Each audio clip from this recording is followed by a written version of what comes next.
49 రూపాయలకే తిన్నంత బిర్యానీ, 60 రూపాయలకే చికెన్ కబాబ్, మటన్ బిర్యానీపై 100 రూపాయల ఆఫర్, కిలో మటన్ కేవలం 600 మాత్రమే.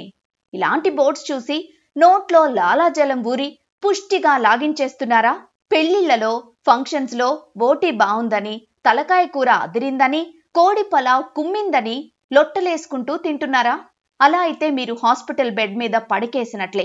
ఎందుకంటే ఇలా హైదరాబాద్ సిటీలో మనం తింటున్న చికెన్, మటన్ కొన్ని నెలల పాటు నిల్వ ఉంచిన కుళ్ళిపోయిన మాంసం కావచ్చని ఫుడ్ సేఫ్టీ అధికారులు దిమ్మ తిరిగే విషయాలు వెల్లడించారు. హైదరాబాద్ నగరంలో కొందరు చికెన్, మటన్ దుకాణ నిర్వాహకులు అతి తక్కువ ధరకు మేక, గొర్రె మాంసాన్ని కొనుగోలు చేసి నెలల తరబడి ఫ్రిడ్జుల్లో నిల్వ చేసి హోటళ్లు, క్యాటరింగ్ నిర్వాహకులకు విక్రయిస్తూ భారీగా డబ్బు సంపాదించుకుంటున్నారు అనే విషయం ఫుడ్ సేఫ్టీ అధికారులకు తెలిసింది.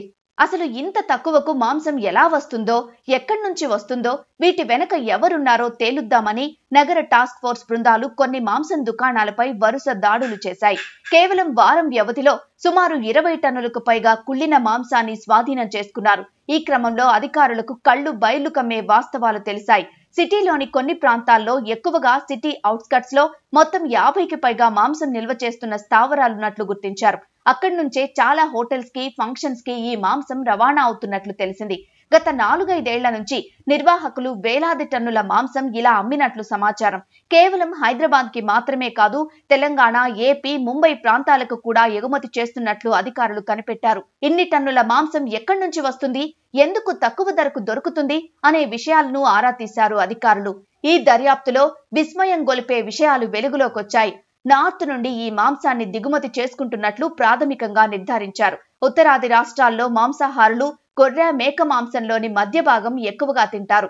దాంతో మిగిలిన తల, కాళ్లు, పేగులు, మిగిలిన భాగాల్ని అక్కడి వ్యాపారుల నుంచి నగరానికి చెందిన కొందరు దుకాణదారులు, దళారులు అతి తక్కువ ధరకు కొనుగోలు చేస్తారు. అక్కడి నుంచి మినీ లారీలు, ట్రక్కుల ద్వారా నగరానికి చేరవేస్తారు.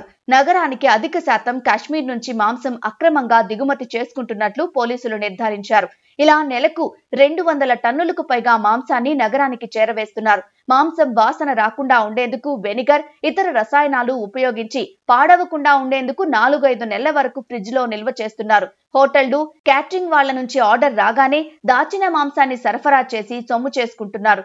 ఎంతో కాలం నుంచి గుట్టుగా కుళ్ళిపోయిన నాసిరకం మాంసాన్ని ఇలా విక్రయించి సొమ్ము చేసుకుంటున్నారు. సిటీలోని కొన్ని వందల హోటళ్లు, రెస్టారెంట్స్ కి ఇదే మాంసాన్ని సరఫరా చేసినట్లు పోలీసుల విచారణలో తేలింది.